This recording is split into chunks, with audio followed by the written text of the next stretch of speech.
Evening, everyone. Hello. Are we going to enjoy the next 4 years?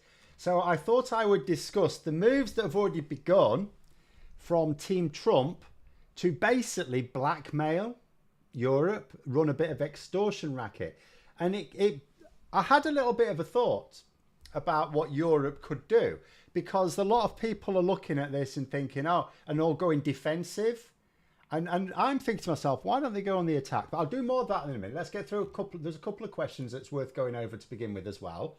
Pollinator started off there saying, what was that you were saying about politics calming down in the next few years? Yeah, I'll tell you something about that. Quite interesting. It's really annoying because so politics in general is calming down a lot. I can tell you. But ever since it was confirmed, well, it was all but confirmed that Trump had won. You know, if I look at the videos I've done, Trump-related video, Trump-related video, Trump-related video, Trump-related video, Trump-related video, Trump-related video, did a video first thing today that was not at all Trump-related, not even mentioned him. Bombed. Absolutely useless. And then Trump-related video. And I'm a little bit worried because I did have some videos planned before those results came through. And I mean, two of them have been junked. So there's absolutely no point. And one of them I'm still probably going to do tomorrow or Monday. I'm not sure. It depends what else happens. And I'm thinking, it's not Trump. I wrote it before the election results. It's not at all Trump related. But now that Trump has won, there's an extra dimension even to that. So I'm now worried that every video, or almost every video I do, is somehow going to have a Trump angle on it, even though he's not president for another 2 months, over 2 months actually. And this is how destructive the man is. I'm not sure I can discuss anything without also having to consider how Trump could mess it up or otherwise influence it. But anyway, there we go. Matthew there saying, election makes it clear Labour's 2029 campaign needs to embrace left-wing populism. No, we tried that. Didn't work.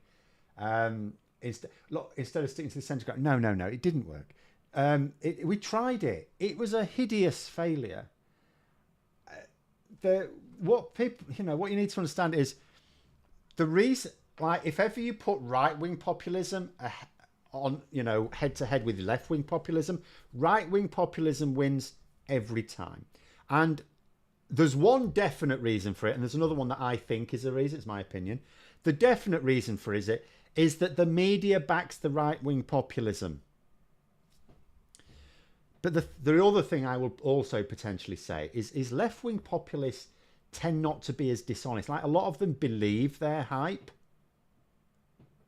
whereas right-wing populists, they sort of know they're lying. Because I think that's because left-wing populists, they actually think that the people they're going to help are like the masses. So they don't feel the need to lie. They do lie, but they don't feel the need to lie as much. Like when they say they're going to do a thing like a policy, they actually mean to do it. Right-wing populists often don't. Like Trump might be a bit of an exception. He might actually do some of the mad shit he's promising, but they won't get the effects here. So no, what we need to do, I mean, people going on about as if it's complicated. It's not complicated. Stop people's lives being shit. Populism works when left or right. It works when people's lives are shit. Stop them. Stop people having shit lives. Anyway, let's skip down a little bit. Viv there saying, how been awful week. Let's know the blame game. Just divisive. Harris spelled out policies. Media just applied double standards again. Well, it's too, like, there's lots of people. I saw someone mention today, usually quite a sensible person, talk about the analysis of the election result. And I was thinking, there hasn't been an analysis of the election result. There's been a lot of people saying, oh, it's down to this or it's down to that. It's down to whatever they want it to be down. The only thing we do know it is down to is inflation. We know that. First of all, it was the thing that most Americans cited as their number one reason for, their number one concern, I should say.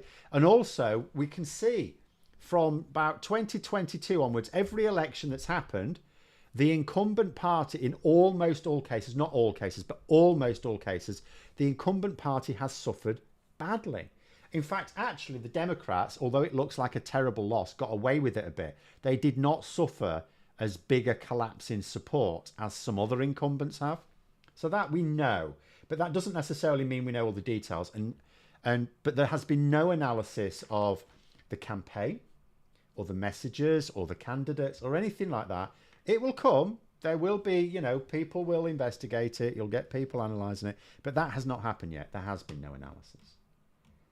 So anything beyond the obvious cost of living, effectively, but particularly the price of fuel in America, is it's people just making things up. They're just like thinking, oh, I think it's because of this. But they don't know. Tomorrow's Remembrance Sunday, when the Cenotaph will play host to a record 8 living former PMs. Yeah, they shouldn't really allow Liz Truss, I think. I think they should change the rule to you have to have been Prime Minister at a Remembrance Sunday to be a former Prime Minister at Remembrance Sunday. Because Liz Truss never was, remember. In 2021, she attended Remembrance Sunday as Foreign Secretary. In 2022, she attended Remembrance Sunday as former Prime Minister. She never actually laid a wreath as the Prime Minister. I think we need a little loophole there because it's embarrassing. I think it's fairly embarrassing that Boris Johnson will be in attendance. But I don't think there's anything we can do about that. But I do think Liz Truss should be banned. And I think we should just be able to say, yeah, to have been a former Prime Minister laying a wreath, you have to have been an actual Prime Minister laying a wreath. Something like that. That would work. I think that's reasonable. I say Germany needs to calm down too. Yeah, I don't think that's happening. I had a look at some polling recently. I think the CDU, were they? I think they were looking quite good. But we'll have to see what happens. I mean, as I understand it, correct me if I'm wrong, as I understand it, the way things are going, it would look like elections in March, end of March. Is that right? If you know, assuming Scholz is putting himself up for a confidence vote, obviously he's not intending to win it, as far as I can tell. So yeah, I mean, this is the thing as well. It's all everything's like when you want a united European front, we're not going to get one. We've already got multiple heads of government in Europe who are pro-Putin and definitely pro-Trump. So it's, and you know, and you've got instability. Even if you think over the course of the next few years, over the course of Trump's presidency, there's instability with France. There's obviously now very imminent instability with Germany. Yeah. Actually, Britain's going to look like the stable one. I suppose Spain's all right. If Labour now needs to avoid annoying Trump, does that mean that Farage is now 100% safe from any fallout from his involvement in the riots? No, because like the government's not going to interfere. I think he is safe anyway because nothing's happened. But the government would not, I would bloody well hope the government would not do what the Conservatives did and lean on criminal investigators for that reason. That would be appalling. So no. But I think he's getting away with it anyway. He thinks he's got away with it. I think he probably has. Do I think this... his policy, that Trump's presumably, to try and contain China might also come back to bite him as developing nations go towards China, gears more towards its road and belt policy. Like, the thing is, so America... It's always quite funny. Lots of comedians over the time have, like, characterised America as like the new empire. Now, America's not technically an empire, but it sort of is. But it took over countries. Obviously, it does use military might as well, but it's mostly cultural. So America basically took over the world by selling the world things it wants. Coca-Cola, McDonald's, whatever, right? And so Trump is now inviting a scenario where, first of all, so he thinks he's protecting American manufacturers by slapping import tariffs on that. But all that means is the goods that Americans will still buy anyway from imports, they're just going to have to pay more for them. And the goods that they won't pay the extra for, we will and the whole world will just have to stop selling those goods to America. And the countries affected are not going to like that. So they're going to slap tariffs. There's going to start a trade war, arguably. They'll slap tariffs on Trump. And, where does he go there? Where does he go? It's... and then there's all sorts of other knock-on effects as well. Like, I was seeing a discussion about if Trump because he says he's going to put... Oh, no, it was something like 100% tariff on cars, or just block car imports or something like that. I don't know. But he's going to do something particularly insane with cars. So that would mean China won't be able to sell its EVs in America, which means it'll have a load of cheap EVs to sell in Europe. So, the EU is going to have to deal with that one, as well as America having to have more expensive cars. Because that's the thing as well. It's not just about the fact you're making the imports more expensive. You're doing it to protect your homegrown goods, but then that just means consumers in America pay more anyway, because why weren't they already buying American goods?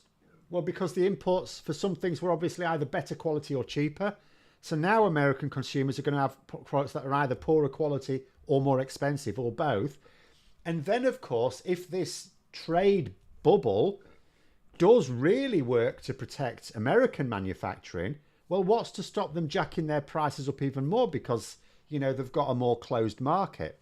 So it inevitably means that Americans end up paying a lot more, which means inflation goes up. And what was it that knackered Biden? Well, Harris in the end, the Democrats. Inflation. It's really bad. Brad, they're saying CDU could be very good for Ukraine, especially as Schultz has been quite spineless on it. See, I would agree there. He has been too weak on it. Question is, can they reduce AfD support enough to avoid frustrating with things? Yeah. So, the whole thing is quite messy. I looked at some polling, and I did look at it, and I thought to myself, do you know what? There is actually a decent outcome for Germany of these elections with the polling as it is now. But yeah, I don't know. I don't really follow German politics closely enough to really pronounce on it. John there says it's really only the East European countries that have a unified front regards Ukraine. Geography focuses the mind, Hungary accepted. Well, exactly. See, that's why I'm thinking now. Here's the thing, right? So I put in my second video of today a link. I don't know if people have read it, to a Byline Times article from Professor Stephen Wolfe, who's talking about various very interesting things. Now, would you believe it? Right. See, people don't necessarily know this, because I don't really, like, Max does interviews with people on his channel, right? And I don't. And people think, oh, it's, why don't you get people on to do interviews? Because I can't.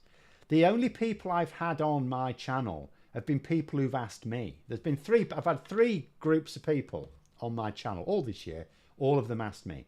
But it's not that I haven't asked. I've asked lots of people to appear on the channel. They just ignore me. They're not interested. But for the first time today, after reading this article, I thought, I'd like to talk to this person. So I contacted him, and I think he's actually going to do an interview with me. So I may actually have someone on the show that I've actually asked, and they've said yes. So we'll have to, hope that works out. But what I'm interested is in what are Europe's options from an expert. Because I want to know, like, just for example, let me read something out to you.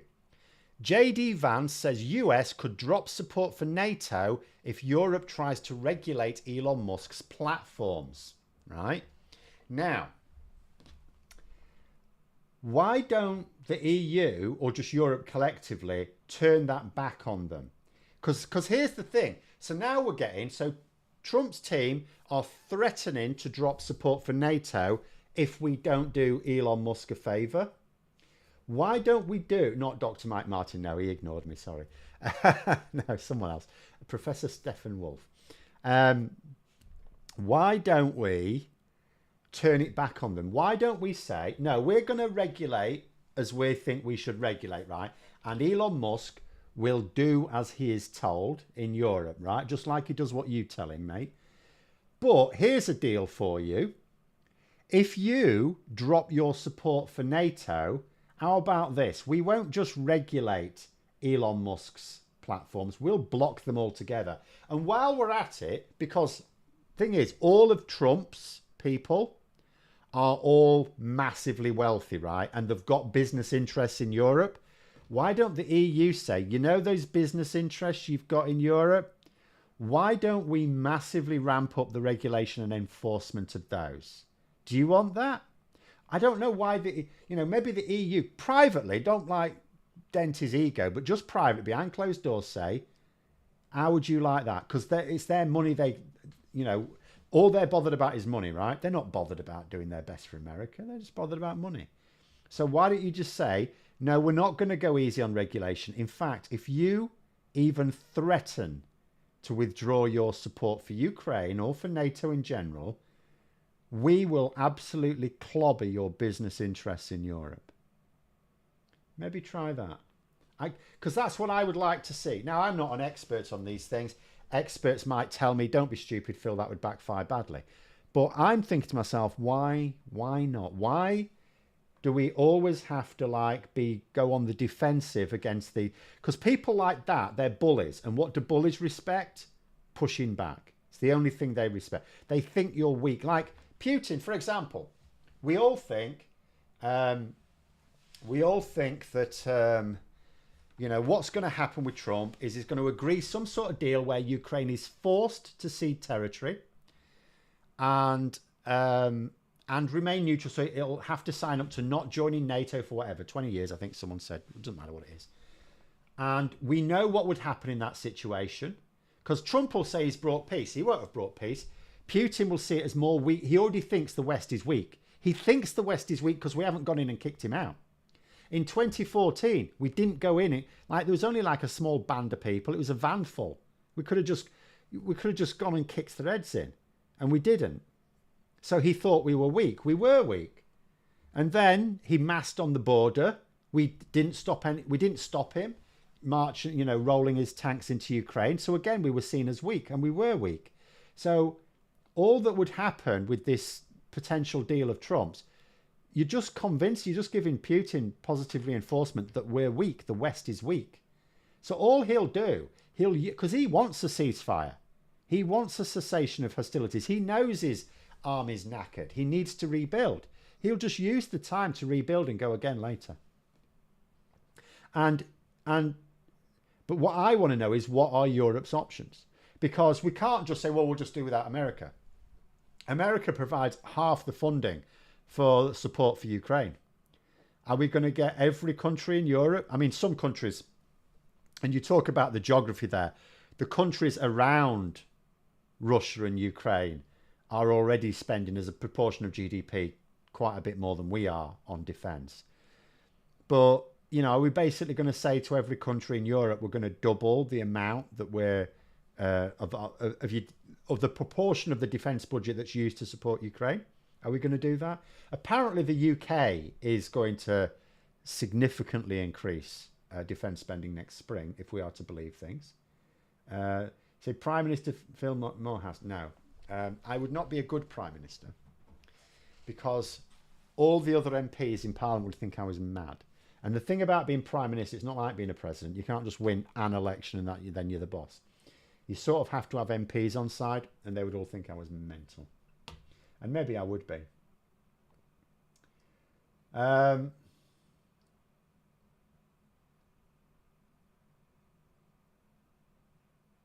Film Leader said, had fallouts with US people in my history YouTube community on the Trump victory. Thought his trials were political, yet a history YouTuber, a Reagan fan, has called Trump dangerous. But he is. He's insane. And the thing is, the problem with America, if you want to see a trial or any sort of thing as political, is the problem there is because the judiciary is not independent. I mean, the crazies would believe it anyway. I mean, we do have an independent judiciary in this country. Like Tommy Robinson going to prison, it's got nothing to do with any politician. And yet some Tommy Robinson supporters think it is. He tries to get them to think he's a political prisoner. So you'll always get some on the crazy end of the spectrum who will believe it anyway. But America invites these sort of accusations because their judiciary is political. And we may look at this dispassionately and say that Trump's trials were just actual trials. In fact, the political interference was the fact that he's not currently in prison and that now he's not going to go to prison. Because it would be a bit weird if he was now, because he's due to be sentenced, isn't he, later this month? It'd be a bit weird if he was sentenced to prison and then they had to let him out on day release to be inaugurated. So he's not going to prison, is he? That's the political interference. Whereas in this country, the government can lean on things, and, we know that's happened. But if the Prime Minister were to commit, any Prime Minister were to commit a serious offence and the proof was out there, there would be a court case. They wouldn't be protected because they're Prime Minister. And if the sentence due was prison, they'd go to... I mean, they'd have been sacked as Prime Minister before it ever got to that point. But, they wouldn't get out of it just because they're Prime Minister. So it's America's fault for having a politicised judiciary, that it's easy for people to think it's political. Because prosecutors are elected, judges are appointed by politicians. So, it's really easy for a lot of people to think it's political. You'll be my defence secretary. I mean... Well, hopefully it's not necessary. Hopefully, I'd like to think that Europe recognises that any weakness now... I'm hoping Europe recognises, or enough of Europe recognises, that Putin views us as weak, and that any talk of peace that gives him anything, any peace deal that does not include him leaving the whole of Ukraine, the whole of it, will be seen as weakness, and he will just rearm and go again later. And then what will happen? So what will happen is Trump will say he's brought peace. I'm the great peacemaker. Then, in 10 years' time, let's say he's still alive somehow, right? In 10 years' time, Russia kicks off again. Says, well, if I was president, it wouldn't have happened. Just infuriating. It feels like the Cold War before the Berlin Wall came down, that Trump is back. But again, this is also our fault because, there are some things that Donald Trump says and said when he was president first time that were absolutely correct. He said one of his beefs is that other NATO partners, particularly in Europe, of course, are not paying their fair share into NATO. That's true. It is true. Europe has relied effectively on the generosity of America because it was in America's interest that Europe be stable. Because, in terms of global alliances, America has enemies around the world. The problem is now its chief enemy is whispering in the president's ear. But, America has enemies, so it needs allies. And this huge groundswell of alliance was in Europe. So it was in America's interest to make sure, Europe was protected. And we lent on that. We said, oh, you want to spend a load of money protecting us? That's fine. We'll just spend the money on something else. But now we're in a situation, and we should have been making, this is why I don't think we're going to do anything. Because we should have had the warning. We should have had the warning in 2016, 17, when... 17, I suppose. When Trump became president. And it was clear at that point America could not be considered a reliable partner because it didn't matter that Trump at some point would stop being president. His ideas could still take hold in the Republican Party. So Europe at that point, instead of breathing a sigh of relief when he went, oh, Biden's back, oh, it's all fine now. They said, no, what happens next time? And I cannot see any evidence that and I know that all European countries are looking at their budgets and going, oh yeah, but every euro or whatever that we spend on defence is not spent on, the here and now and public, and then we'll lose the next election. But we're now in a position where, and this is what I want to find out, I'm not sure what we can do. Other than, this is why I'm thinking, is our best bet threatening not America, threatening Trump's close allies, their business interests in Europe. Is that their best gambit, trying to play Trump at his own game? Don't you threaten to pull out of NATO. Don't you threaten to pull out of Ukraine, or we will destroy your business interests in Europe. You know, is that something we could do? Because that's something the UK and the EU could get together on. Instead of, you know, yeah, be diplomatic, try and ingratiate yourselves with him, sure, why not? But behind closed doors, just have that steel there. Instead of going in with a begging bowl. In public, flatter him, you know, soothe his ego, all the rest of it. But behind closed doors, just tell him, you know, we can destroy your business interests. Because, like, Trump is also a bully. And again, bullies respond to that. They're cowards.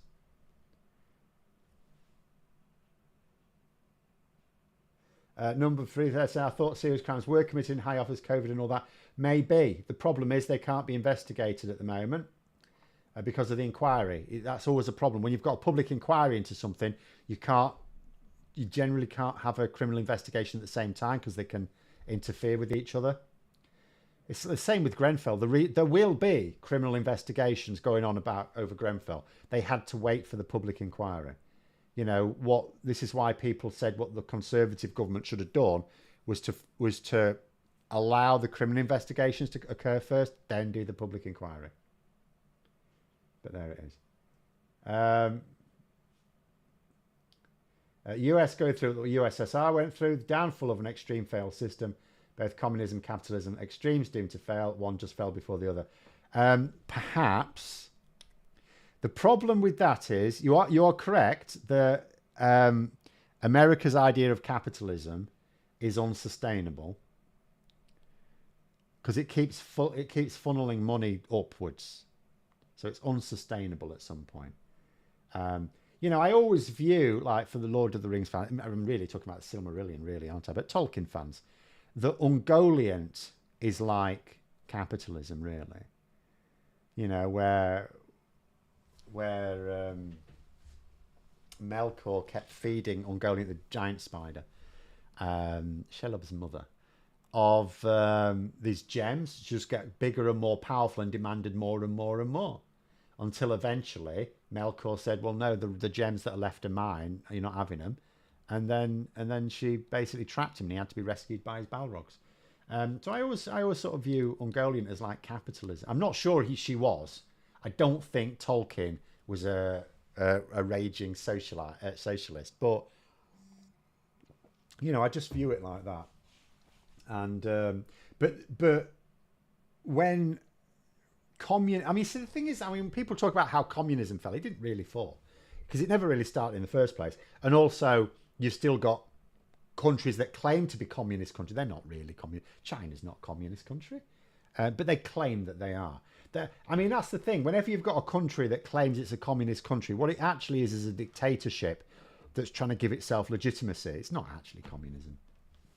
But anyway, it's, you know, if like what replaces it? I still think you end up with capitalism. And part of the reason for that is I just think most people are fine with it. They just don't want the extremes of it. But anyway, we will see. Rob there says, the Palestinians I truly fear for. Yep, absolutely. I mean, I caught myself the other day thinking to myself, feeling for all those who did vote for Harris, whose lives are going to be completely screwed over by Trump, and I mean badly screwed over. You know, whether it be women, whether it be the people he's going to round up and put into his private concentration camps, because they're boasting about that. Let me read out a quote. Where is it? Hold on, I've got it somewhere. Here we go. Mike Davis, top one of Team Trump. We're going to deport a lot of people, 10 million people and growing, anchor babies, their parents, their grandparents. We're going to put kids in cages. It's going to be glorious. Actually said that to camera. Might be a member of Trump's government. I mean, that's, you know, they're unleashed. They're absolutely unleashed. But as I was thinking of that, I feel sorry for those who did vote Harris. It's not their fault. But I did think, but America voted for this. Palestinians had no say at all. And Trump is going to destroy them. And, you know, this Professor Wolf was actually suggesting he could use Israel and Palestine as a bargaining chip to get his deal with Trump. Because here's the thing. What does Putin want? Right? What does he want? He doesn't want, like, well, let's start from the beginning. Netanyahu, what does he want? He wants to weaken Iran. He wants lots of things, right? He wants principally to stay out of prison, just like Trump's. You know, they're birds of a feather, really. But Netanyahu wants to weaken Iran. Putin does not want Iran weakened because Iran is a key ally of his. So this idea is what Trump could do is say to Putin, you are going to accept my deal or I'm going to let Bibi kick the shit out of Iran. So, you know, Palestine will absolutely be used as a pawn in Trump's really badly played game of chess. So, yes.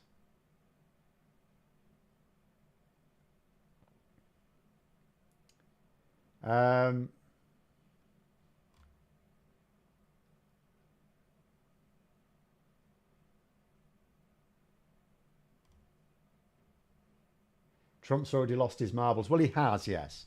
But he doesn't have to think through or plan any of this. The people around him are not, well, they are sort of, they're immoral, but they've got their faculties. They are strategic. So it doesn't matter what Trump's state of mind is. What matters is the people making actually the real decisions. All he has to do is go along with what they say.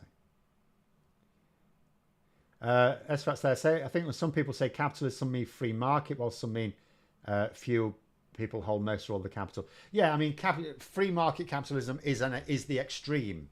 It's a bit like communism is a type of socialism, but socialism isn't necessarily communism. Same thing, capitalism. Free market capitalism is the extreme end of that. But yes, I mean, people like the way I look at it is capital. It's like it's not helpful. It's not the best system to use, but it is the one that seems most natural to people because even communists are capitalists. You know, so in terms of their behaviour, like if you look at the micro behaviour. So I think it's just a case of what you ideally want is you have to accept that capitalism will be a thing, but you regulate the hell out of it. You have your eyes open to its abuses and you try and close off the worst of those abuses. Filming this, I still think China will weigh in and complicate matters when it comes to Iran since they've been building closer ties. Well, China's certainly not going to sit back and do nothing when Trump is threatening 60% tariffs. Should we put it that way? But there we go. There's a US sheriff saying he won't protect Dem voters. Yeah, well, I mean, America, you know, it's like, I don't want to, you know, say all of the most extreme things that could possibly happen are going to happen. There are some people saying, right, that's it now. This is what's going to happen in America in the next 4 years. Blah, blah, blah, blah, blah, blah. And it's like, well, I don't know. I don't actually know that. Trump, I don't think is really, I mean, I've called him an agent of chaos. I don't think he really is by intention. I think he's just too stupid. I think, you know, we have to accept that there might be a possibility that Trump does a thing, it backfires, and because he's not really an agent of chaos, or he's not trying to be, that he reigns back on it. You know, Trump doesn't necessarily want chaos. In fact, he wants order. He just doesn't know how to do it. So we'll have to see. But I think it's hard to imagine that we will not see a hell of a lot of violence in America. And then what happens if people like fight, I don't mean literally fight back, but, you know, stand up to it? Because that's the thing. Trump might not care about the next, he's not going to have another election. He either destroys democracy or he steps aside in 4 years' time, assuming he's still alive then. You know, but Republicans surely, and they're not going to have a lot of, even if they do control Congress, which is not, we're not sure about that. They do control the Senate, I think, now, but not necessarily that, but, you know. Say socialism is the politics of humanity. Trouble is we don't live in human times. Well, that's its basis, yes, which is why I can't ever understand why you'll see some socialists who have the most terrible contempt for large sections of the population. I suppose it's because socialism isn't technically about humanity at all. It's really just about who do you want to have control of, well, literally the means of production. So you can get socialists who are absolutely terrible human beings. And you can get capitalists who are quite kind.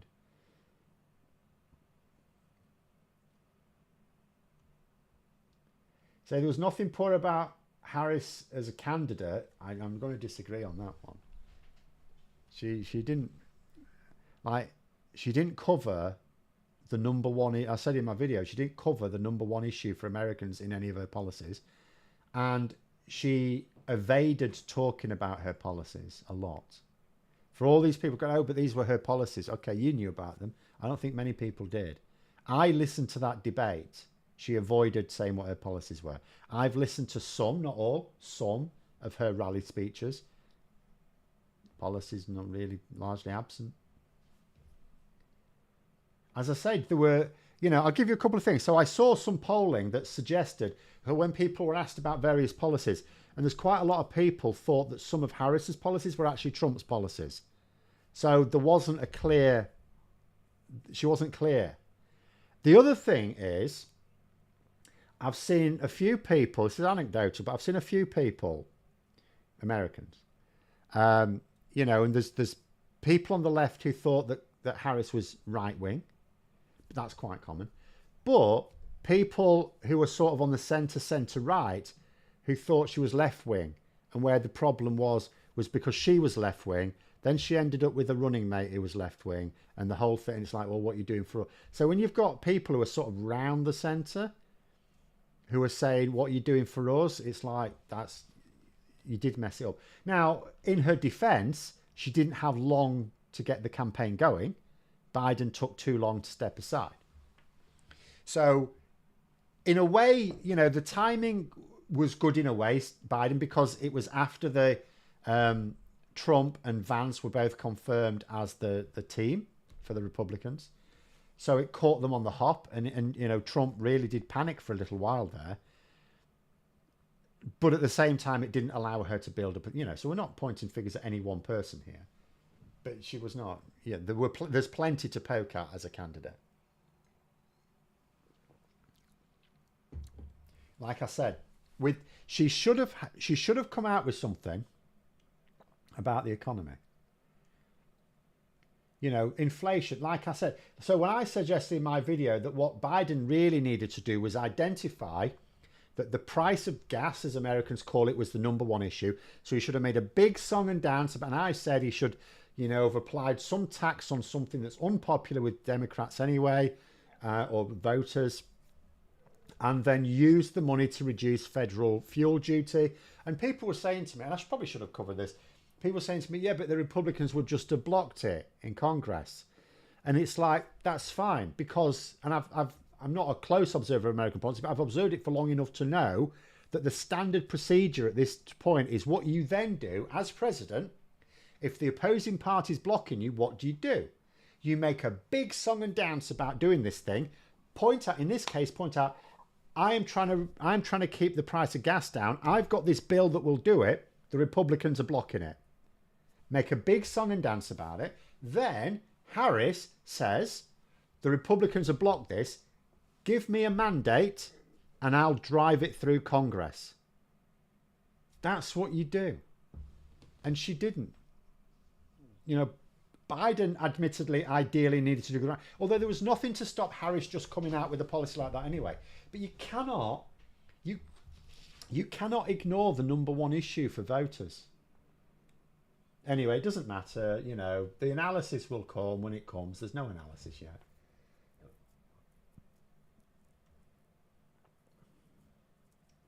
I had a good argument from someone that all the former Bernie supports had got swept by the far right on the internet and gaming community. Well, I don't know. Who knows? Like all of these things, there's plenty of hypotheses you can have. No one has done any actual investigations into any of them. It's too easy to just think, well, I think that was wrong, so that was probably a major factor, and we don't know. These things should be tested scientifically. Lots of Europeans knew about Harris's policies, but surprisingly Americans didn't. That's because any country's media is usually fairly, unless you've got a properly state-controlled media like North Korea or something, but generally speaking, a country's media is reasonably honest about foreign affairs that don't tread on toes at home. So, American media, for example, was quite happy to talk about how damaging Brexit was. And British media is quite happy to talk about how damaging Trump's going to be. Even like the sort of proper right-wing nutter papers, some of them are sort of backing Trump, but they don't seem to mind explaining that he's going to do bad things to the global economy. So they can, you can talk honestly as long as it doesn't tread on your agenda back home. Could Tories abandon the centre ground? I think they already have done, mate. The question is whether they should go back there. Could Tories abandon the centre ground, centrism, and become a right-wing populist party winning 29? I don't think so. Worked for Trump in 2016, 2024. No, it didn't. It didn't. Very different thing with Trump. He was up against one other option. And in 2016 and 2024, you could argue it was the wrong option. Because there's another thing. And again, this is pure hypothesis. Pure hypothesis. We don't know this. Is America ready to elect a female president?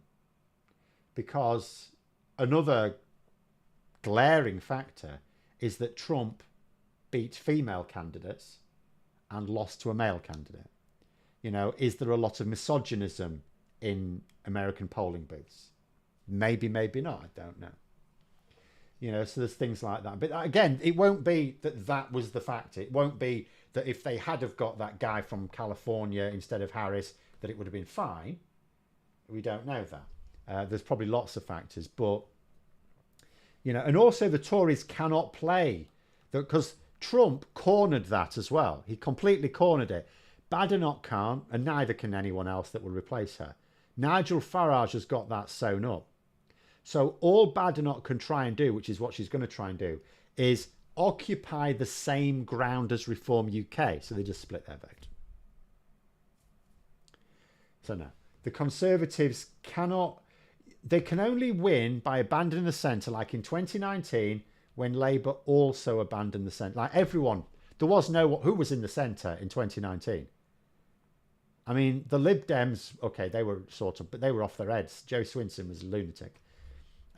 Labour abandoned the centre, so therefore Boris Johnson could afford, and he basically told the centre, I'm going to the right, everyone. You won't like it, but I'm going to the right.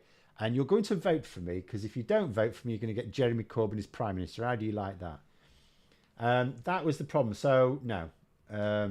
That's not me saying the Conservatives have no chance in 2029, because, of course, if Labour do not get people to feel that their standard of living is...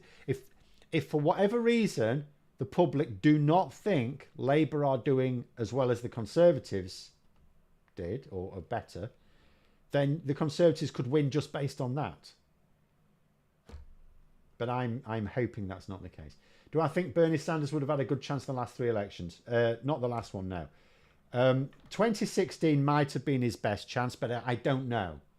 I don't like to make these decisions based on like vibes, and I don't have enough data to understand.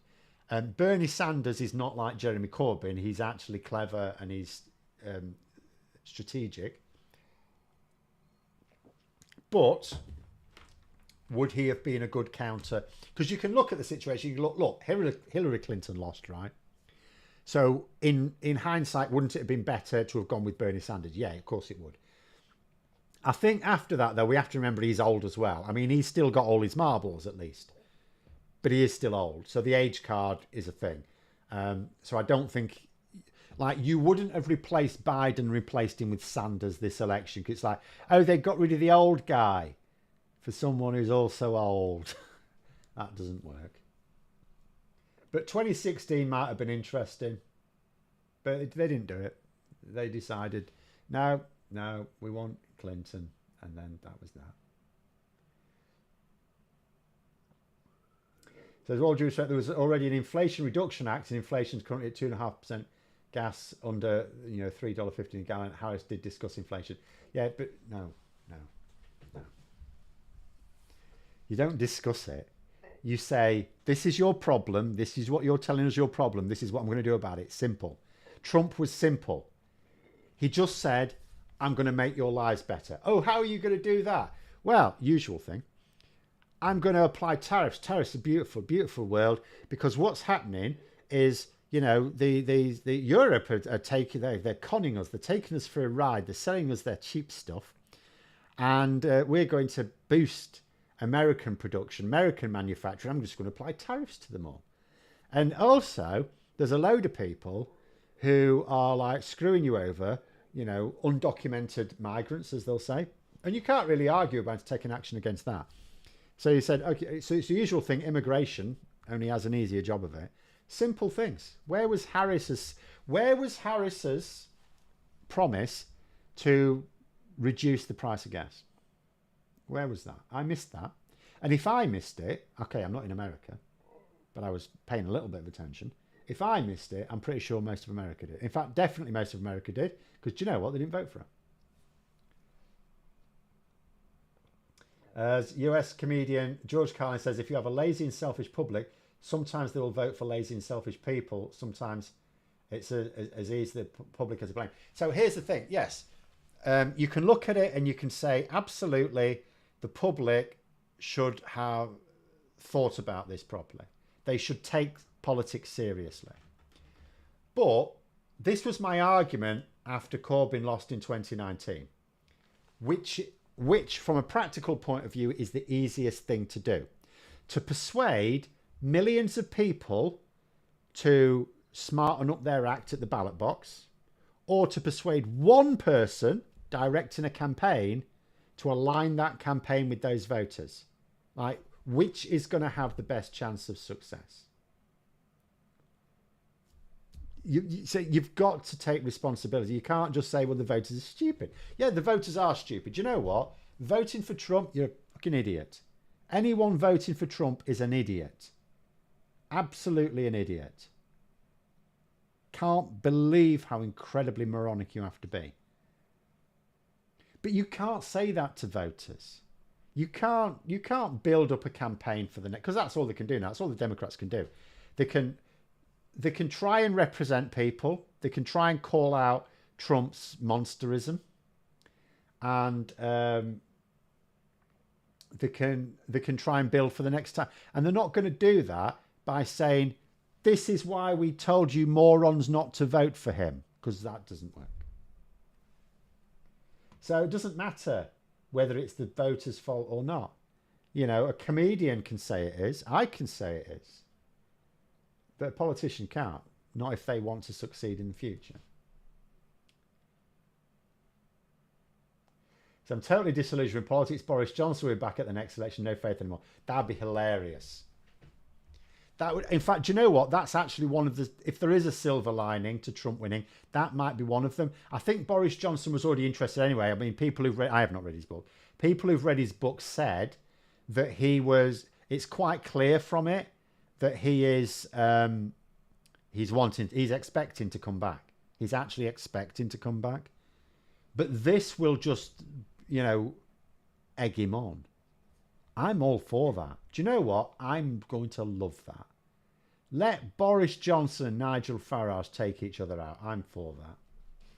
I'm trying not to be too glib, because I am worried. I am worried about Trump and what he might do. I am also worried about what Labour may have to do in order to avoid Trump screwing the country over. Because anything at all that Labour do to try and placate Trump and try and avoid damage to the UK, first of all, they won't get any credit for it, because how do you get credit for avoiding damage? You can get the blame when damage is caused. you can get the credit for when someone else has caused damage and you've cleared it up, so they can get the credit for example, reducing NHS waiting lists. But you can't get the credit for stopping something happening because people go, well, it didn't happen. How do we know it was going to happen, right? So Labour have a thankless task, but it will look grubby because they're going to have to ingratiate themselves with Trump. In public, I mean, behind closed doors, hopefully there's going to be that bit of steel, but that can't come out in public. You can't humiliate Trump. That'd be ridiculous. So yeah, I am worried about, you know, what Trump's going to do and what we have to do to stop Trump doing even worse internationally.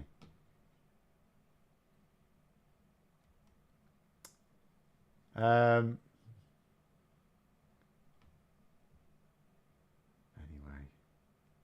right, I'm going to show you something actually.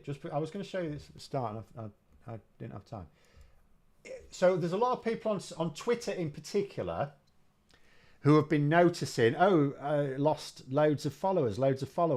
And then people start to say it's bots closing down. And I think, I'm now convinced it is, by the way. I think it was probably likely anyway, because why would suddenly a load of people stop following you on the day we knew Trump had won? Because it's like, no, they're not pissed off. It's not because of what you're saying, because you were saying the same things beforehand. So you're not going to have suddenly people decide not to follow you. It is basically bots. But I can understand how on Twitter, it's hard to tell. But on YouTube, because interestingly, the same things happened on YouTube. So let me just show you something that happened on my channel. So the top one, this is basically net subscriber gains each day from about a couple of weeks ago. It's over the last couple of weeks. So you can see it went into negative territory around the US election. And that big pit there is the day it was confirmed Trump had won. So that was a massive loss of subscribers. And you think, okay, but how do you know it's bots? So where that big pit is, which I think was minus 167 subscribers lost, that's net. On the same day, underneath are the stats for the 3 videos I put out. One video gained net total of because sometimes people watch a video and go, right, I'm unsubscribed from this idiot, right? So you do sometimes have videos that get a net negative number of subscribers, because most videos only get like a few, they only get me a few subscribers. So it can easily go the other way if I do a video that people don't like, right? But the first video I did on that day, this was the 6th of November, a net gain of 136 subscribers, which is, I mean, that's massive. Don't usually get that. The second one, a net increase of 61 subscribers. And then the other one was the short I did that day. That doesn't usually get that many anyway. Again, +1. So that's basically my videos gave me a net increase in subscribers of about, you know, over 200 basically, which is massive. I don't get 200 a day. And yet the overall for that day was minus. So it has to be. So that can only be people unsubscribing without looking at a video. Now, sometimes you'll get the odd person do that. I do that sometimes. You go down your list of subscribers. I haven't listened to that person for years, so I'll just get rid of them, right? But to all happen on the same day, that was bots. So the same thing has happened on Twitter. It's really clear. And again, just shows you the scale of the problem of bots, of manipulation of social media. Even on YouTube, which is not owned by one of Putin's puppets, right? So, you know, oops, got rid of the wrong one. I've got rid of me. Where is it? Go away. So it just sort of shows you the you know, if social media bots were not like changing people's minds or influencing people, why would they use them? Why would they use them? Adam there saying, I follow a US political channel that's lost subs too. Doesn't think it's bots though. Paid members are leaving too. People are taking a break. Well, I in terms of the scale of it, no, because like I said, you would never get that on any particular day. Like in the UK, see, I think they're wrong. And I'll tell you why I think they're wrong. Because our moment for that was in September. So I talked about this before.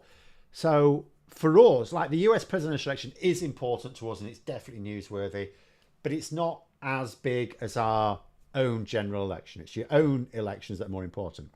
And on YouTube in the UK, the same phenomenon happened whereby a load of people stopped looking at politics on YouTube. And it wasn't just me. I looked at other channels, and then YouTube told me that this was a thing. So after the general election and after the riots, there was a noticeable drop-off in people viewing political content. It wasn't just commentary channels like mine. It was news channel, like Sky News channel and stuff like that on YouTube. Same thing, right? So we had the same thing, but I'll tell you something. There was no hit in subscribers like that. Like there might have been some, but there was compensated by a growth, because I can only see like the net effect. You used to be able to see both. It might be hidden somewhere in there, but you can see the net. There was no drop. So I can understand how an American commentator might think, oh, it's probably just people, you know, tuning off from politics for a bit, because that will be happening. But I can tell them, as someone who our tuning off happened in late August and still carrying on now, but it is recovering a little bit. Our tuning off happened in late August, but you did not see a hit in subscribers. So it's bots. It is bots. I'm telling them. Does Politics Social still exist? Yes, but Graham's on his island. So it doesn't exist while he's on his island. And when he returns from his island, like I say, I won't be doing the morning shows. I'll still do the Friday afternoon one with him. But I need more time to do, to actually just like spend more time on this channel and maybe a couple of other things. Yeah, some of us are turning online. Some folks need a break, quite, and that is a thing. You know, that is a thing in the UK. Round about late August, certainly through September, there was a marked drop off across the board. It hit right wing channels as well. It hit all the left wing anti-Labour channels. You know, because I kept saying, you know, me as a Labour supporter and someone who's going to be much more positive about the government than I was the last government, definitely runs the risk of viewer drops. And I think that will also be a factor as well. But no, YouTube said no, across the board, there was a massive drop off in people even looking up political content in the UK. But we did not see that crash in subscribers, because the number of bots involved would have been mostly for the US elections. I guess China's going to have to invest in some bots. Russia, China bots. Well, that's the worry. What's happened here is China will be looking at Russia and going, well played there, well played. Russia, I mean, look at Russia, right? It's got a small economy. It's not, it shouldn't be it's not a superpower. And yet it has the same impact on the world as if it were a superpower. It's not. It's got a small economy. It's military shit. It's like, it's culturally shit. It doesn't sell its culture around the world. What was the last Russian film you saw? It doesn't, like, what is Russia going for it? Why is Russia so influential on the world stage? It's got no right to be.